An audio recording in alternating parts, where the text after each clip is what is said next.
conversatorio que va a tratar sobre la obesidad desde otro punto de vista, otro enfoque de la obesidad. Entonces, sin más, adelante, maestra Cintia Castro, gracias. Muchísimas gracias, doctora Díaz. Qué placer siempre encontrarnos en este foro, porque abordamos a convocatoria de COSIT y de SIGNOR temas que están siendo temas de frontera del hoy, y cómo la ciencia, a través de las diferentes disciplinas, nos puede ayudar a comprender que en la vida cotidiana hay una incidencia muy importante de investigación. Yo para ello me honro esta tarde en presentar a tres muy prestigiadas especialistas. Quiero iniciar con la doctora Laurence Stephanie Mercier. Muchísimas gracias por acompañarnos. Ella tiene de profesión la biología y de buenos oficios muchas más especialidades dentro del Centro de Investigaciones Biológicas del Noreste. Bienvenida, doctora. Muchas gracias, muy buenas tardes a todos y un saludo a los que nos escuchan en Facebook. Gracias, doctora. La licenciada Ornella Malagrino, con quien además me honra muchísimo la compañía y la trayectoria durante muchos años, además de ser una persona llegada para muchas de las familias californianas. Nos da muchísimo gusto compartir con ella, que es licenciada en nutrición y también tiene, una vastísima experiencia y un interés muy puntual ahora por los temas de investigación. Muy bienvenida, licenciada Malagrino. Muchas gracias. Saludos a todos los que nos escuchan y espero que esta plática sea de su agrado. Será, ciertamente. Doctora, la dejamos a lo último y no precisamente por algo que no fuera el mismo interés que nos va a traer a cerrar tres aspectos diferentes de este tema. Y usted, como doctora en psicología, la doctora en psicología Erlinda Aguilar Zavala, nos va a ayudar ciertamente a desentrañar algunos de estos asuntos. Entonces, iniciamos, pues, con, si a ustedes les parece, la doctora Laurence Stephanie Mercier. Y voy a hacer algo, voy a preguntar primero, doctora, y si usted quiere añadir en la redundancia de su tema, tiene tiempos para hacerlo. Lo primero sería, ¿qué factores determinan la obesidad, doctora Mercier? Antes de responder a la pregunta, maestra Cintia, doctora Sara, me gustaría también agradecerles la invitación, porque justamente yo creo que todavía existen algunos prejuicios, algunas falsas creencias acerca del sobrepeso y la obesidad, y yo pienso que este conversatorio puede ayudar a aclarar algunas dudas o a cambiar algunas percepciones. Y ojalá que después de este conversatorio todos podamos mirar la próxima vez en la calle, cuando vamos a cruzar a una persona que tiene obesidad, podamos tener una mirada diferente y quizá con más empatía. Y eso lo digo para ya responder a tu pregunta, porque respecto a la obesidad y al sobrepeso, yo pienso también que existe la creencia de que el sobrepeso y la obesidad es el simple resultado de una mala alimentación combinada con una falta de ejercicio físico. Y bien, si bien estos dos factores entran en el juego, participan y contribuyen mucho al desarrollo del sobrepeso y la obesidad, pues no son los únicos. Hay otros factores responsables del sobrepeso y la obesidad, como factores genéticos. Hay que saber que la obesidad se puede heredar. Hay otros factores como factores fisiológicos, hormonales, psicosociales, ambientales, culturales, también económicos y comerciales. Entonces, la obesidad es una enfermedad compleja y multifactorial. Muchas veces, o todas las veces, diferentes causas intervienen, y es por eso que en el tratamiento del sobrepeso y la obesidad no podemos hacerlo desde un solo enfoque. Muchísimas gracias. Y me quedo pensando los nuevos abordajes de la obesidad, doctora Mercier. En ese sentido, yo quisiera pedirle a la licenciada Malagrino, a partir de una pregunta que me pareció clave. ¿Es posible que la comida procesada fuera la responsable de los nuevos y más extremos casos de obesidad?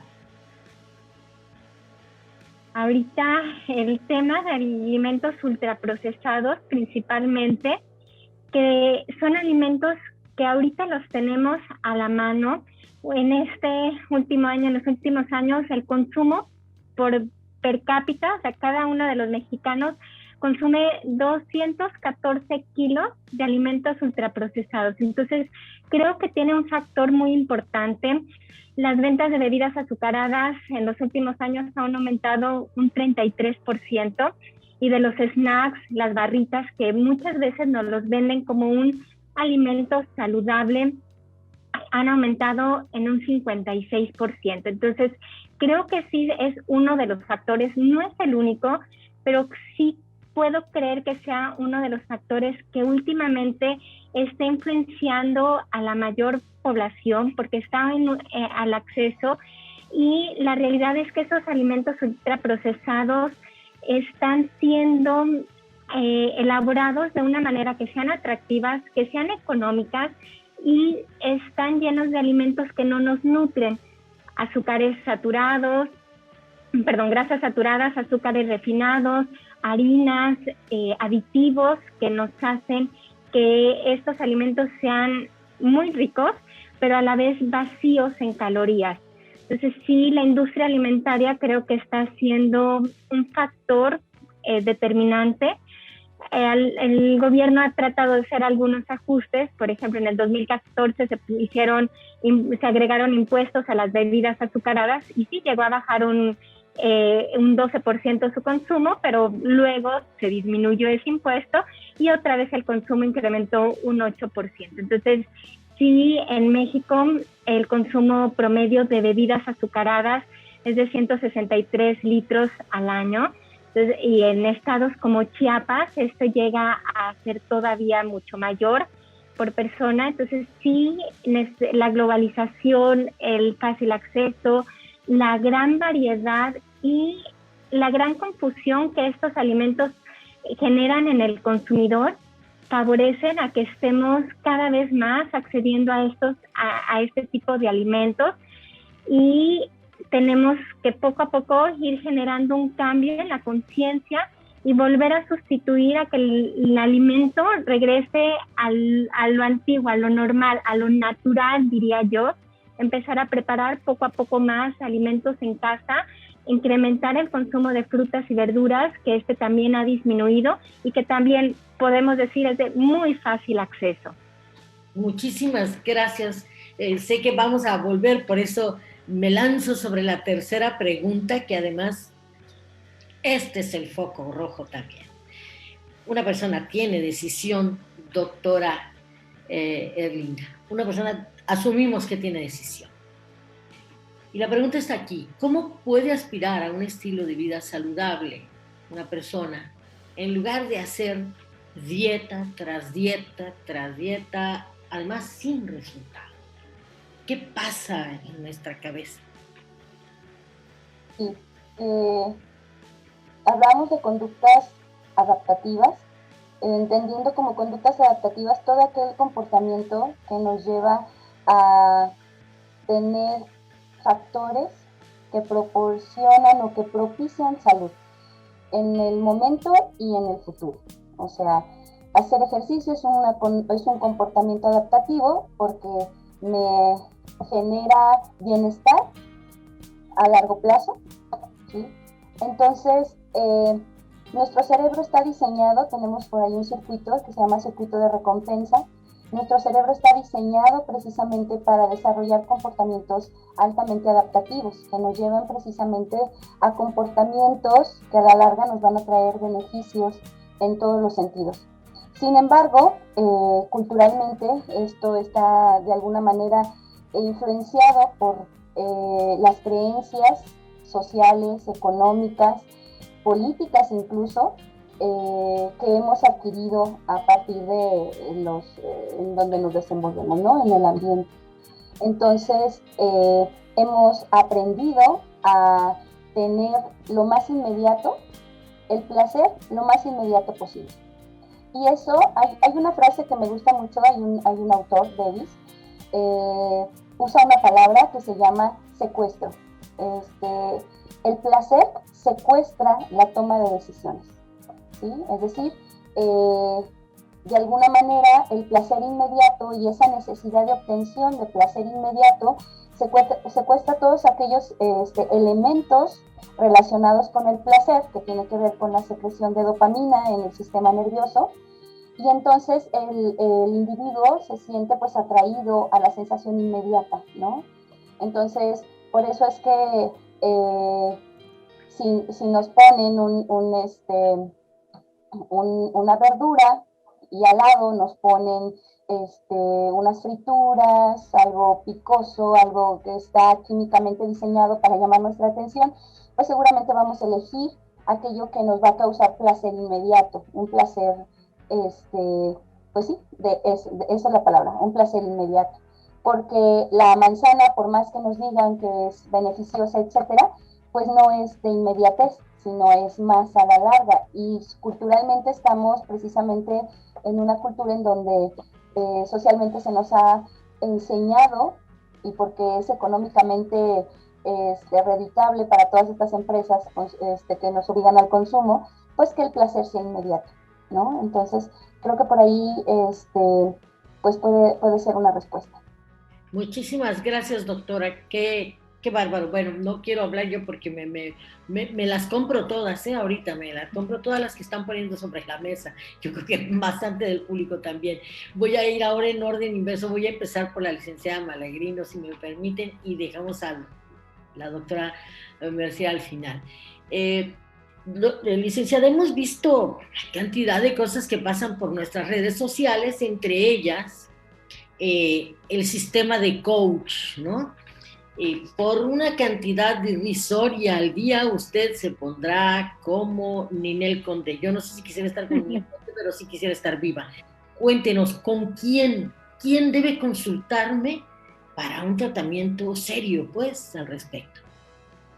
Sí, Lali, elaborar un plan de alimentación realmente debe de estar sujeto a la ciencia. A fin de cuentas, el elaborar un menú es elaborar un plan equilibrado en donde se toman en cuenta muchas variables, los requerimientos de la persona, se toma en cuenta los padecimientos que tienen.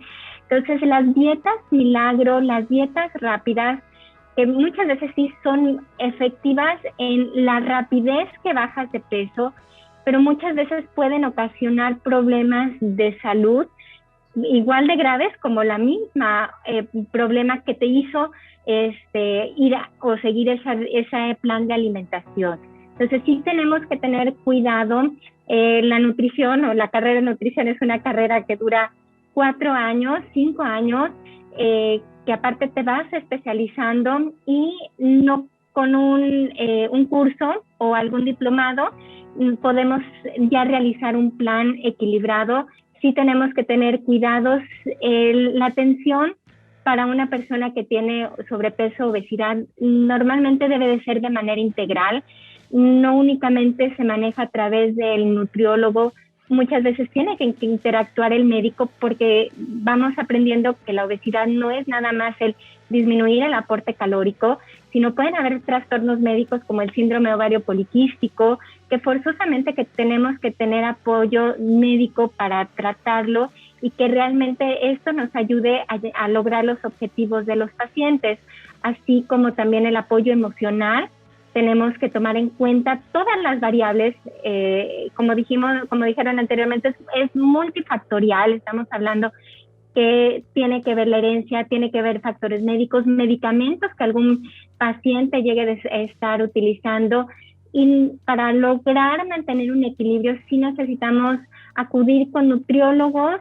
Lo ideal es que sean licenciados en nutrición para que realmente puedan planear y dar un acompañamiento y modificar el plan de alimentación, los menús, y dar ese asesoramiento adecuado. Entonces sí, lo ideal es no utilizar las dietas que son mágicas, productos mágicos, también esos hay que tener mucho cuidado. la única persona que puede recetar medicamentos para el control de peso es un médico, endocrinólogo sería lo ideal, no es ningún nutriólogo. Entonces sí tenemos que tener cuidado, saber qué es lo que estamos tomando y qué estamos haciendo para alcanzar nuestra salud. Muchísimas gracias, licenciada Ornella. Doctora Mercier, usted empezó con esta idea y la ha continuado a partir de reflexiones muy profundas, y entre ellas tenía que ver con los niveles que alcanzó nuestro país, y no solo nuestro país, vaya, el mundo entero, en términos de obesidad. Bueno, habrá tiempo de platicarlo puntualmente, pero en este caso, para no desviarnos, la primera pregunta es ¿cómo llegamos aquí? Ajá, y es una excelente pregunta, y podríamos hacernos otra pregunta, es cómo México pasó de la desnutrición a la obesidad, porque el problema principal de salud relacionado con la nutrición hasta principios y mediados del siglo pasado era la desnutrición, no era la obesidad. Yo leí que la obesidad en México principalmente obedece a un cambio de patrón cultural que empezó a principios del siglo pasado y que se intensificó con nuestra incorporación a comunidad económica internacional. Entonces, también en 1994 entra en vigor el Tratado de Libre Comercio de América del Norte, y con ello llega una cantidad y variedad de alimentos ultraprocesados y bebidas azucaradas, y como comentó la licenciada Ornella, estos alimentos se caracterizan por tener una alta densidad calórica y un bajo valor nutricional, ¿no? Entonces nos proveen muchas calorías y pocos nutrientes. Entonces, junto con todos estos cambios que estoy mencionando, tanto cambio de patrón cultural, porque hay que saber que este patrón cultural lo situaba más o menos a principio del siglo pasado, pero en un lapso de 80 años, es decir, de 1930 a 2010, la población mexicana que era mayoritariamente rural pasó a ser mayoritariamente urbana. Entonces, todos estos cambios, tanto este proceso de urbanización como este acuerdo comercial, pues modificó mucho nuestra manera de alimentarnos, de desplazarnos, de consumir, probablemente de trabajar y de divertirnos. Entonces, poco a poco se construyó un ambiente obesogénico en México, y ahorita pues hay un alto consumo de alimentos ultraprocesados, de bebidas azucaradas, y también nuestro estilo de vida es mucho más sedentario que antes, ¿no? Entonces, pues igual no quiero hacernos sentir mal, porque por todas estas razones, también lo que quiero comentar es que este incremento que hemos visto en México se ha visto también quizá en otra proporción, pero a nivel mundial. Hay que saber que en un lapso de 45 años la obesidad a nivel mundial prácticamente ha triplicado, es decir, de 1976 a 2021. Pues hemos tenido esa obesidad que triplica, ¿no?, a nivel mundial. Y hace 10 días estaba escuchando al doctor Simón Barquera, que es el director del Centro de Investigación en Nutrición y Salud del Instituto Nacional de Salud Pública, y él comentaba que actualmente el sobrepeso y la obesidad afecta a 2 adultos de 3 a nivel mundial. Entonces es considerable. Doctora Erlinda, en usted esperamos algunas de las posibilidades, de salir también de esta manera integral, holística. Y uno se hace una pregunta, ¿no? Y la pregunta es ¿por qué como compulsivamente? ¿Por qué vuelvo a reincidir? A pesar de que sé, que estoy consciente, estoy alerta de que eso está mal para mi cuerpo.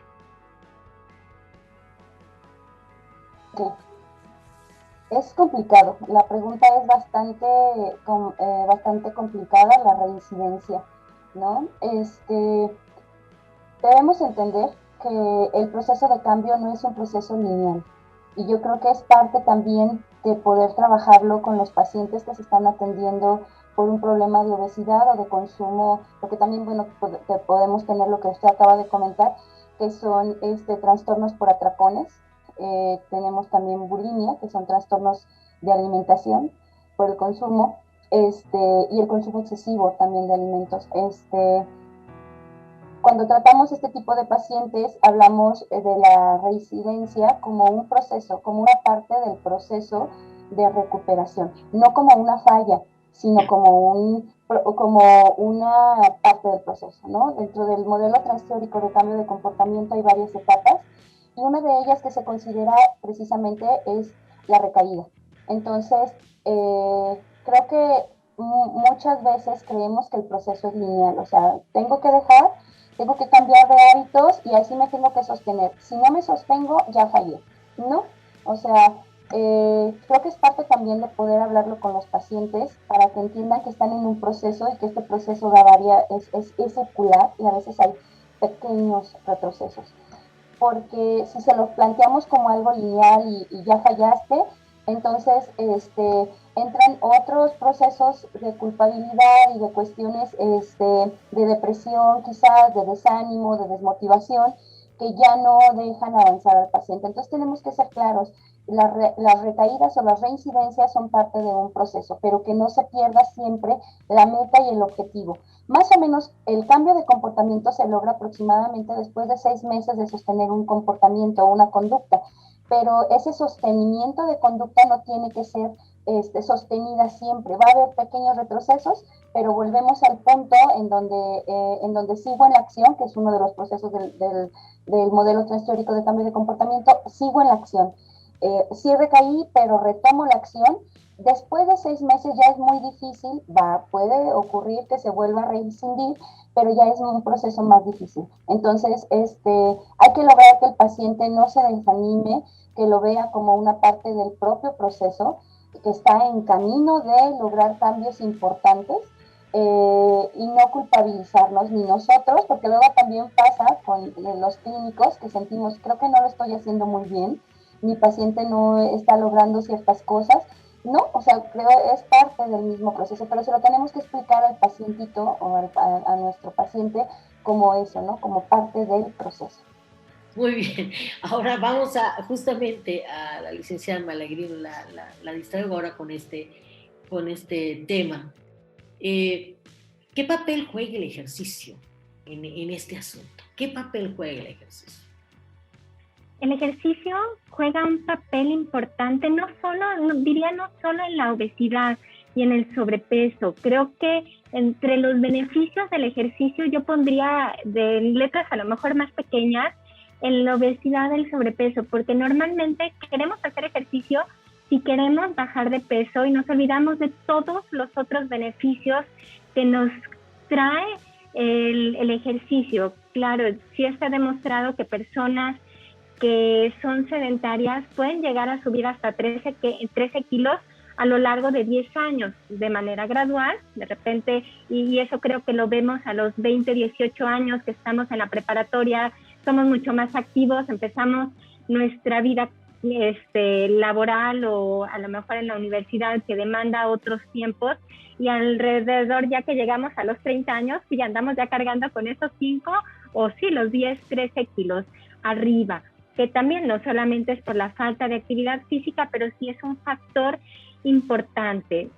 El ejercicio lo tenemos que ver como un elemento que nos ayuda a conservar nuestra salud, porque nos ayuda a fortalecer el sistema inmunológico, nos incrementa la masa muscular. Tenemos que ver el ejercicio no nada más para bajar grasa, sino también para incrementar y fortalecer nuestra masa muscular, porque está científicamente comprobado que personas con mayor masa muscular disminuyen enfermedades, pero también fortalecen el sistema inmunológico, que ahorita, ¿qué es lo que todos queremos hacer? Tener nuestro sistema inmunológico fortalecido, y a veces pensamos nada más en la alimentación, cuando no, el ejercicio genera un factor importante. Licenciado, era algo importante y tiene que ver con esta concepción también del ejercicio solo si estás en problemas de obesidad, ¿no? Olvidando pues que también la vida actual, independientemente de la pandemia, seguramente nos ha convertido en otro tipo de personas con menos desgaste de calorías y seguimos pensando en comer como si fuéramos campesinos noruegos, ¿verdad? Por decir lo menos.